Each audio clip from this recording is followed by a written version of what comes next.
Hello viewer, সবাই কেমন আছেন? আপনার স্ক্রিনে দেখতে পাচ্ছেন 1971 সালের বৌদ্ধভূমি রসুলপুর আদর্শ সদর কুমিল্লা।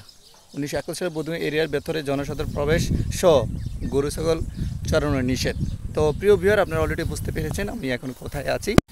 কুমিল্লা আদর্শ সদর রসুলপুর বৌদ্ধ বিহার এখানে অবস্থিত। অলরেডি আমি স্ক্রিনে দেখতে পাচ্ছেন যেখানে 1971 সালে এই গ্রামের বা বিভিন্ন গ্রামের মানুষ পাকিস্তানের বাহিনীরা এনে এখানে মেরে এখানে কবর দিয়ে রেখেছে। আর আমরা এখানে একটু নির্দেশনা দেখেছি যে বৌদ্ধ বিহারে যেন কোনো গরু ছাগল কোনো মানুষ প্রবেশ নিষেধ। আমরা স্ক্রিনে কিন্তু ছাগলকে দেখতে পেলাম, আর চতুর্দিকে কিন্তু আবদ্ধ করে রেখেছে। দেখতে পাচ্ছেন যতটুকু বৌদ্ধ বিহারভাবে সীমানা আছে সেখানে এটা করে রেখেছে।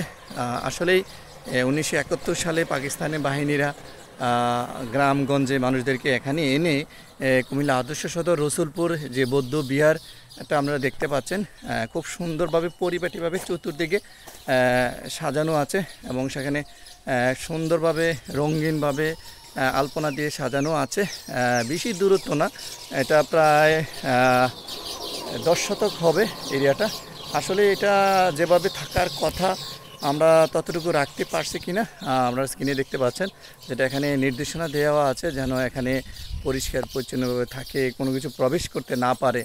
আমি অলরেডি এবং এখানে এই বৌদ্ধ বিহারে দুইটাভাবে উঠতে পারবেন। এখানে একটা সিঁড়ি ছাড়া রাস্তা আছে আর একটা সিঁড়ি দেওয়া আছে। তাদেরকে শ্রদ্ধার সাথে স্মরণ করছি যারা মৃত্যুবরণ করেছে এই বৌদ্ধ বিহারে, তাদেরকে সমাধি করে গেছে, এই স্মৃতিটুকু রেখেছে। আমি একটু আস্তে আস্তে আপনার পিছনের অংশটাও একটু দেখাচ্ছি।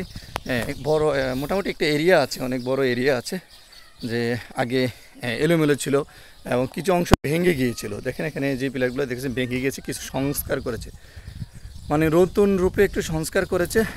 যেটা যে অংশটা আমি একেবারে পিছনের অংশটাতে আছি, একটু ঘুরে ঘুরে চারপাশ অংশটা দেখছি। একটা গ্রামের রসুলপুর গ্রাম, এখানে আমি আজকে এসেছি একটু দেখার জন্য। আপনাদেরকেও আজকে আমার এই ভিডিওর মাধ্যমে একটু দেখিয়ে দিচ্ছি যে বৌদ্ধ বিহারের মূল ফটকটা এসেছে এই পাশ ওই পাশ আসার। তো যারা ভিডিওটি দেখছেন সবাইকে অসংখ্য ধন্যবাদ জানাই। কখনো সুযোগ পাইলে আনাচে কানাচে যে বৌদ্ধ বিহারগুলো আছে এগুলো অবশ্যই আপনারা দেখবেন। অবশ্যই যেখান থেকে আমার ভিডিও দেখছেন আমরা চেষ্টা করব আমাদের 1971 সালে যে বৌদ্ধ বিহারগুলো যেন সুন্দরভাবে থাকে, যেভাবে রাখার কথা সেই যেন এভাবে থাকে, সেই প্রত্যাশা থেকে আজকে আমি আদর্শ সদর রসুলপুর বৌদ্ধ বিহার থেকে বিদায় নিচ্ছি। সবাই ভালো থাকবেন আর সুস্থ থাকবেন। আবারও 1971 সালে সকল শহীদদেরকে শ্রদ্ধা জানাচ্ছি। স্বাধীনতা অর্জনে সে স্বাধীনতা রক্ষা করা কঠিন। সবাই ভালো থাকবেন, সুস্থ থাকবেন। আল্লাহ হাফেজ।